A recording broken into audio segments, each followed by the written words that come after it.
Ashamaa harka fuunee kabajamtootaa fi jaallatamtoota hordoftoota qaroo miidiyaa oduu fi odeeffannoowwan keenya kan guyyaa har'aatis akkuma barame itti fufneetii kan nuti jirru. Oduu keenya kan guyyaa har'aatiin Doonaald Tiraamp yeroo ammaa kanas waa'ee qaraxaa itti fufeetii kan inni jiru kun ammoo gamtaan Awurooppaa adabadhu jechuudhaan ibsa guyyaa har'aa baaseen akeekkachiisa cimaa irra kaaheetii jira. Oduu biyya keessaatis qabanneetiin jirraa hanga xumuraatti waliin akka turtan asumaan isin affeerra. Manneen murtii Maqalee yaaddoo nageenyaan wal qabatee hojii dhaaban yoo jedhan dhagahameera. Rakkoon siyaasaa naannicha keessatti argaman manneen murtii kana irratti rakkoo akka fides dubbatamaa jira. Manneen murtii magaalaa Maqalee keessatti argaman caamsaa 11 bara 2017 akka lakkoofsa Itoophiyaa irraa eegalee hojii isaanii guutumaan guututti akka dhaabanis qaamoleen garaagaraa dubbataa jira. Qaamoleen haqaa magaalattiitti yakka ciccimoo naannichaatti raawwataman ilaaluu fi murtii haqaa kennuudhaaf nageenya isaaniitiif waabii yookaan akkasumas eegumsa akka hin qabne eeruudhaan qaamni dhimmi ilaallu furmaata akka isaaniif barbaadu jechuudhaanis gaafataniiru. Kun yoo hin taane jechuudhaan kanaan dura dhaamataa akka turan kan dhagahamee fi yeroo ammaa kana ammoo guyyoota duraa guutumaan guututti hojii isaanii dhaabaniiru. Abbaan alangaa magaalattii keessatti hojjetan maqaan isaanii akka hin eeramne jechuudhaan Addis Istaandarditti akka himatanitti waldhabdeen siyaasaa naannoo Tigraay keessatti mudatee mana murtii ga'eera jechuudhaan dubbateera. Eegumsi nu barbaachisa seera dhabeessummaan uumameera jechuudhaan rakkoo jiru guutumaan guututti yoo himan abbaan alangaa kun firoonni qondaaltota ol'aanoo naannichaa mana murtiitti yeroo dhihaatan adeemsa dhaddacha jallisuuf sodaachisuu irraa kaase hanga jeequmsa uumuu fi lubbuu namaa irratti rakkoo geessisuutti kan deemamu jechuun sodaa qaban himaniiru. Itti aanaan pirezidaantii mana murtii giddugaleessaa magaalaa Maqalee obbo Siyyaa Keedaan Gabra Egzaabeer akka jedhanitti sababni hojii dhaabuu isaanii inni guddaan rakkoowwan duraaniin uumaman yookaan ammoo hanga har'aatti harkifatanidha jechuunis dubbateera. Hanga ammaatti illee hojjechaa kan turan rakkoolee jiran dandeenyeeti kan jedhaniif Siyyaa Keedaan kanaan dura ammoo rakkooleen kunneen hedduun isaanii kan osoo hin furamin turanidha jechuunis dubbatan.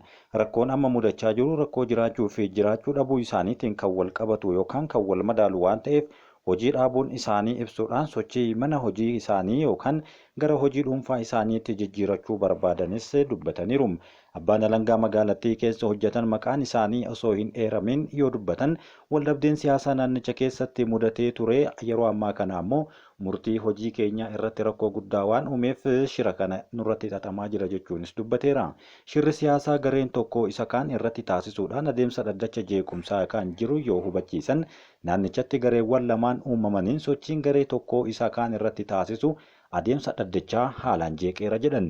Eegumsi kan isaan barbaachisu ta'uu himuun amma yeroo ammaa kana garuu guutumaan guututti yoo dhaaban akka fakkeenyaatti jechuudhaan kan kaasan waan caamsaa 8 bara 2017 torbaan tokko dura akka ta'e kaasanii guyyaa sana kan ilaalamaa ture dhimma ilma qondaala caasaa nageenya naannichaa tokko ajjeechaadhaan shakkamee dhihaate ta'uu eeruudhaan kunis adeemsa kenniinsa murtee irratti dhiibbaa guddaa nurratti yaadachiirachuun yaada isaanii kennaniiru.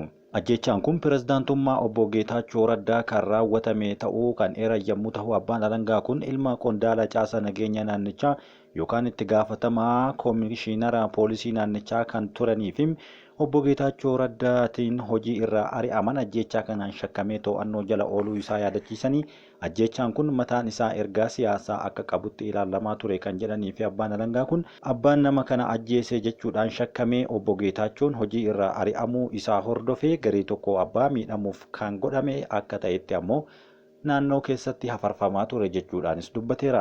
Haaluma wal fakkaatu warri gama biraa itti jiran ammoo yeroo sanatti mootummaan obbo Geetaachoo Raddaatiin durfamaa ture laafaadha waan tokkoyyuu fiduu hin danda'u jechuu isaaniitiin ajjechaan raawwatame kun haasayamaa akka tures abbaan alangaa kun itti dabalaniiru. Abbaan alangaa shakkamaa fi namoota ajjechaa kana irratti isaan gargaaran jedhaman gara seeraatti dhiheessee ragaa dhiheeffate keessatti shakkamtoonni miidhamtuu erga ajjeesanii booda bilbila ishee irraa fudhatanii boodarras ilmi qondaalaa ajjechaa kanaan shakkame kun guyyaa intalti sun ajjeefamte sim kaardii isaa bilbila ishee keessa galchuudhaan akka fayyadamee ragaa teelee irraa argate waliin mirkaneessanii jiran. Haa ta'u malee ragaan teelee irraa dhihaate kun abbaa ajjechaa kana shakkamee miidhuudhaaf dhihaate jedhame maatii irratti yookaan maatii himatamaa biratti fudhatamuu kan dhabe ta'uun abbaan alangaa kun hojii isaa fi doorsisa irratti geggeeffamaa tures ibsa godheera. Dhuma irratti caamsaa 8 bara 2017 akka lakkoofsa Itoophiyaatti jechuunis torbaan tokko dura xumura dhaddachaa irratti shakkamaan balleessaa ta'uu isaa mirkanaa'uu isaatiin abbaan alangaa murtii du'aa akka kennamu yaada dhiheessuu hordofee maatiin shakkamtoota jeequmsaa fi lola uumuun himameera. Gochi abbootii seeraa irratti teessoo hanga daddachaatti yookaan ammoo rakkoo hamaa uumeef achuma keessatti abbootii seeraa irratti teessoo darbachuu fi waan harkaa qaban itti darbachuudhaan raawwatame guyyaa sana abbootiin seeraa jiran daddacha addaan kutanii mana murtii keessaa dhiisanii lubbuu isaanii baafachuu akka baqatanis dubbateera. Abbaan alangaa kun akka jedhanitti hojiin mana murtii kun caamsaa 11 irraa eegalee hojiin isaanii akka addaan citee yookaan ammoo sababni isaanii ammoo eegumsaa fi wabii waan isaan barbaachisuuf akka tahes gabaasa isaanii kana keessatti eeraniiru.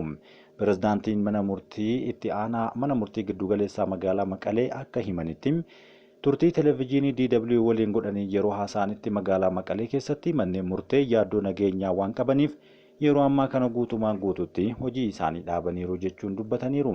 Itti dabaluun namoota sirna haqaa hin hubanne yookaan faayidaa siyaasaa fi dhuunfaatiif jecha itti yaadanii sirna haqaa diiguu barbaadan irratti yookaan uummannis mootummaanis akka isaan hin deeggarre jechuun dhaamsa isaanii dabarfataniiru. Manni marii bakka bu'oota uummataa dhaabbilee biyyaalessaa fi idil addunyaa baqattoota Suudaan kibbaatiif deeggarsa akka taasisan waamicha dhiheesse. Ji'oota 2 hanga 3 dhufan gargaarsi baqattootaaf godhamu jiraachuu dhiisuu malas jedhamee shakkamaa jira. Miseensi koree dhaabbii hariiroo alaa fi dhimma nageenyaa mana mareen bakka bu'ootaa yookaan mana mareen naannoo Gambeellaa keessatti walitti qabama kaampii baqattoota bakka Bukuree jedhamutti argamuun bakka bu'oota baqattoota kaampii keessa jiran waliin marii cimaa taasisanii akka jiran maddeen bahan agarsiisaniiru. Walitti qabaan koree dhaabbii Dr. Diimaa Nagawoo tasgabbii dhabuudhaan amma Suudaan kibbaa keessatti mul'achaa jiraachuu baay'ina baqattootaa daran dabalaa kan jiruu fi gara fuulduraatti ammoo daran dabaluu akka danda'us tilmaama biraa kaahuudhaan qooda fudhattoonni dhimmi ilaallatu dhaabbilee idil addunyaa guutuu wajjin ta'uudhaan dhiheenyaan hojjechuu akka qabanis hubachiisaniiru. Itti gaafatamaa kaampii baqattoota Kuulee Tiyaa Deengmaar namni jedhamu baqattoota Suudaan kibbaa naannoo Gambeellaa keessa jiraatan ji'oota 2 hanga 3 keessatti dhufanii dhiheessii nyaataa fi meeshaalee nyaataa hin taane argamuu dhabuu akka danda'anis beeksiseera. Baqattoonni hammi daakuu kanaan dura ji'a tokkoof kennamaa ture kiiloogiraama 13.5 irraa gara kiiloo 7tti gadi hir'achuus beelli hamaan kaampii kana keessatti madachuu akka malus dhaamaniiti kan isaan jiran. Akka itti gaafatamaan kaampii kanaa obbo Tiyaag Deengmaar jedhanitti rakkoo kanaaf sababni inni guddaan ejjennoo mootummaan Ameerikaa dhaabbilee gargaarsaa irratti qabate irraa kan kahee fi lakkoofsi dhaabbilee gargaarsaa miti mootummaa garaagaraa kaampii kana irratti hojjetaa turan yeroo ammaa kana hir'achaa dhufuu isaatiin wal qabata jechuunis dubbataniiru. Baqattoonni kunneen hanqinni nyaataa, hanqinni bishaanii, hanqinni qorichaa dhaabbilee fayyaa akkasumas hanqinni nyaata soorata daa'immanii, hanqinni meeshaalee qulqullina dubartootaa fi rakkoo mana fincaanii akkasumas kaampiiwwan kanneen keessatti manneen jireenyaa kan jiranis akka dullooman ifa godheera. Oduu biyya keessaa kan biraa kan qabanneen qaala'insi jireenyaa Itoophiyaa gara 14tti ol guddachuu gabaasaaleen baasaa jiru. Ji'a Eblaa keessaa qaala'insi jireenyaa biyyaalessaa Itoophiyaa 14.4 akka gahee istaatiksiin Itoophiyaa mul'isee jira. Lakkoofsi kun qaala'insa jireenyaa baatii bitootessaa keessa 13.6 wal bira qabamee yoo ilaalamu 2.8 dabaluun isaa dhagahamee jira. Hangi dabaltii isaa xiqqaa ta'us garuu yoo dhibbantaadhaan shallagamu guddaa akka ta'e xiinxaltoonni kaasaniiru. Qaala'insa waliigalaa baatii Eblaa keessaa qaala'ame keessaa meeshaalee nyaataa 12.2 yoo ta'an meeshaaleen nyaataa hin taane ammoo 17.9 qabatanii jiru. Kunis daballii gatii meeshaalee nyaataa hin taane qaala'insa waliigalaa irratti dhiibbaa guddaa geessisaa jiraachuu argisiisee jira. Oduu keenya kan biyya alaatti yoo dabarru Dr. Tedros Adhanom waraanni Gaazaa akka xumuramuuf imimmaan buusuu warwaatan. Daayirektarri ol'aanaan dhaabbata fayyaa addunyaa Dr. Tedros Adhanom waraanni Gaazaa keessatti gaggeeffamaa jiru akka dhaabbatu jechuun gaafatan. Dr. Tedros Adhanom walgahii waggaa dhaabbata fayyaa addunyaa kamisa darbe gaggeeffame irratti waraanni furmaata waaraa hin fidu Israa'elis ni miidha jechuudhaan dubbataniiru. Wanti uummanni Gaazaa yeroo ammaa kana keessa jiru natti dhagahama kan jedhan Dr. Tedros Adhanom waraanni bu'aa kan hin qabnee fi sodaachisaa ta'uu ibsanii nyaataa fi meeshaalee yaalaa akka meeshaa waraanaatti fayyadamuun ammoo yakka waraanaa akka ta'e ibsaniiru. Waliigaltee akka dhufu ni gaafanna kan jedhan hoogganaan kun nageenyi bu'uun Israa'eliifis ta'ee Falastiinotaaf gaarii ta'uu dubbatanii jiran.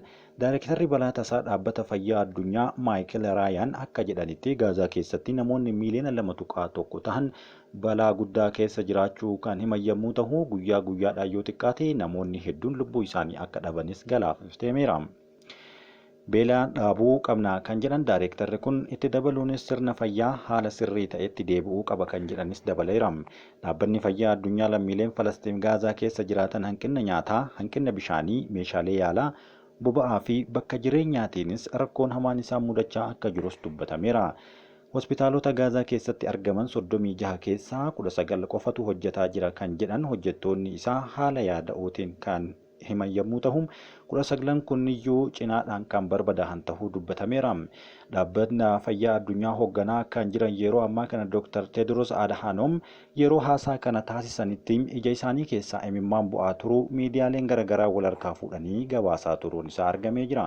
Ameerikaan Suudaan meeshaalee keemikaalaa fayyadamuun isheetiin qoqqobbii cimaa irra kaa'uuf jechuun gabaafame. Ameerikaan waliigaltee idil addunyaa meeshaa keemikaalaa oomishuu fi itti fayyadamuu dhorku kan ta'e konvenshinii meeshaa keemikaalaa cabsuu isheetiin mootummaa Suudaan irra qoqqobbii kaa'uudhaaf yaadaa akka jirtu gabaasni dhokatee bahee mul'isee jira. Ministeerri dhimma alaa Ameerikaa waraanni Suudaan morkataa isaanii waraanaa kan ta'e yeroo ammaa kana meeshaa keemikaalaa ragaa fayyadamaa jiraachuu argineerra jechuudhaanis dubbatanii jiru.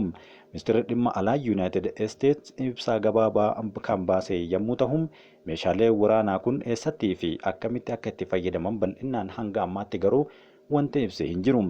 Ji'a Amajjii keessa gaazexaan New York Times akka gabaasetti waraanni Suudaan yoo xiqqaate jechuun katabame yeroo lama humna deebii saffisaa irratti meeshaa keemikaalaa fayyadameera jechuunis ibsamee jira. Qoqqobbiin kun waxabajjii 6 irraa eegalee hojii irra kan oolu yommuu ta'u tarkaanfiiwwan fudhatamanis uggura Ameerikaan gara Suudaanitti ergitu irratti kaahuu fi liqii mootummaa Ameerikaa irraa argattu daangaa ishee kaahuu kan dabalatu akka ta'es gabaasa kana keessatti eeramee jira. Gamtaan Afrikaa carraaqqii lammiilee Falastiin gara Afrikaatti jijjiiruuf taasifamaa jiru akka hin gamagamne ibse. Gamtaan Afrikaa yaaliin lammiilee Falastiin gara Afrikaatti ari'uudhaaf yookaan buqqisuudhaaf taasifamaa jirutti gammachuu akka hin qabne ministeerri dhimma alaa Angoolaa Teetee Antooniyoo furmaata hin ta'u jechuun dubbataniiru. Furmaata biyyoota lamaa mootummoonni lama wal maddii fi murteewwan mana maree nageenya dhaabbata mootummoota gamtoomanii akka eegnu beekamaadha jechuun kan dubbatan Antooniyoo Gutaareez hoogganaa imaammata alaa gamtaa Awurooppaa Kaajaa Kaalaas waliin ibsa gaazexeessitootaaf yeroo kennanitti kan dubbatan. Dubbiin kun kan dubbatame walgahii ministeerota gamtaa Awurooppaa fi gamtaa Afrikaa sadaffaa Biraasiilsitti geggeeffame irratti yommuu ta'u naannichatti dhihoo jirra yoo xiqqaate gidiraa namoota sanaaf dhimma hin qabnu jechuunis dubbatanii jiran. Gamtaan Afrikaa yaa'ii kana irratti dhaabbataadhaan akka affeeraman dura taa'aa abbaa taayitaa Falastiin qofa ta'uu ibsuudhaan gamtichaaf dhimma fedhii dhimma guddaa ta'uunis ifa ta'eera. Kaalaas akka isaanitti himanitti gama isaaniitiin haalli naannoo saahel Afrikaa gamtaa Awurooppaa baay'ee yaaddessaa ta'uu ibsuun gamtaan kun tarsiimoo saahel keessatti akka mari'atus dubbatee jira. Hoogganaan imaammata alaa gamtaa Awurooppaa Kaajaa Kaalaas walgahii biyyoota lameenii geggeesse biyyoota Afrikaa yaada isaanii gaafataa jirra jechuunis dubbatee jira. Pireezidaanti Tiraamp Raashaa waraana Yukureen waliin kana xumuruudhaaf akka fedhii hin qabne yookaan qophooftuu akka hin taane jechuun gabaase. Pireezidaantiin Ameerikaa Doonaald Tiraamp hooggantoota Awurooppaa waliin marii bilbilaan taasisaniin pireezidaanti Puutiin injifataa jira jedhanii akka yaadanii fi marii nageenyaatiif ammoo qophii akka hin taane guutumaan guututti itti amana jechuun dubbataniiru. Egaa hooggantoota Awurooppaa kun ejjennoo Puutiin duraan hubatanii kan turan yommuu ta'u yeroo jalqabaatiif Doonaald Tiraamp irraa dhagahaa jiraachuun ammoo dhagahamee jira. Pireezidaanti Tiraamp nagahaaf qophii miti jedhanii waan xumuran fakkaatus ejjennoo cimaa Zelenskii fi hooggantoota Awurooppaa akka barbaadanitti Raashaa irratti ejjennoo jabaa fudhachuu hin dandeenyedha. Pireezidaanti Tiraamp jalqaba irratti osoo Puutiin waliin waliigaltee dhukaasa dhaabuu hin fudhanne qoqqobbii kaahuu akka danda'an yaada dhiheessuun isaanii yaadannoo torbee tokkooti. Gama kanaan Tiraamp bakka qoqqobbii walakkeessa baatii waxabajjii irraa eegalee Raashaa fi Yukureen gidduutti dubbii ariifataa fi xixiqqaa Vaatikaanitti akka geggeeffamu dhiibbaa godhuu irratti kan isaan argaman. Gamtaan Awurooppaa Doonaald Tiraamp Puutiin irratti qoqqobbii dabalataa akka kaa'an gochuudhaaf yaalii godhee fashalaa'us ejjennoon Puutiin dabalatee Tiraamp wajjin kan qaban nama hundaaf ifa gochuu qarqararra geenyeerra jechuunis Anaadooluun gabaasee jira. Kabajamtootaa fi jaalatamtoota hordoftoota keenya oduu keenya kan xumuraatiin qabanneen ammoo gamtaan Awurooppaa doorsisa qaraxa 50 kaahuu Doonaald Tiraamp booda kabaja akka qabaatu akeekkachiisee jira. Gamtaan Awurooppaa qaraxa 50 kaa'uudhaaf akeekkachiisan Kabaja malee sodaachisuun furmaanni hin dhufu jechuunis gamtichi deebii kenne. Komishinara damee daldala gamtaa Awurooppaa kan ta'an Maaros akka jedhanitti biyyoonni miseensa gamtaa Awurooppaa 27 Tiraamp waliigaltee daldalaa kabaja irratti hundaa'e taasisuudhaaf fedhii ni qabu, garuu doorsisaan wanti dhufu tokkollee hin jiru jechuun deebii deebisaniiru.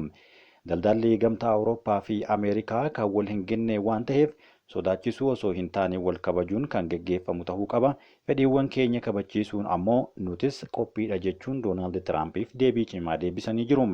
Jimaata darbee ganama Doonaald Tiraamp qaraxa 50% gamtaa Awurooppaa irra kaahuu akka qabu yeroo akeekkachiisettidha. Fuula miidiyaa hawaasaa dhuunfaa isaa kan ta'e Truth Social jedhamu irratti mariin waa'ee daldala Ameerikaa fi gamtaa Awurooppaa gidduutti taasifamuu akka bu'aa fiduu dhaabuun yookaan ammoo dubbiin kun homaayyuu fiduu akka hin qabne yeroo ammaa kanatti nan uffisiiseera jechuun Doonaald Tiraamp waan barreesseef gamtaan Awurooppaas deebii cimaa kana akka isaaniif kenne gabaasaaleen garaagaraa baasaatiin jiru. Kabajamtootaa fi jaalatamtoota hordoftoota qaroo miidiyaa oduu fi odeeffannoowwan keenya kan guyyaa har'aa kana BBC, Anaadooluu, Aljaziiraa fi Horn Dippiloomaat akka wabitti qabanneetiin jira. Hanga xumuraatti waliin waan turtaniif galatoomaa isin jenna.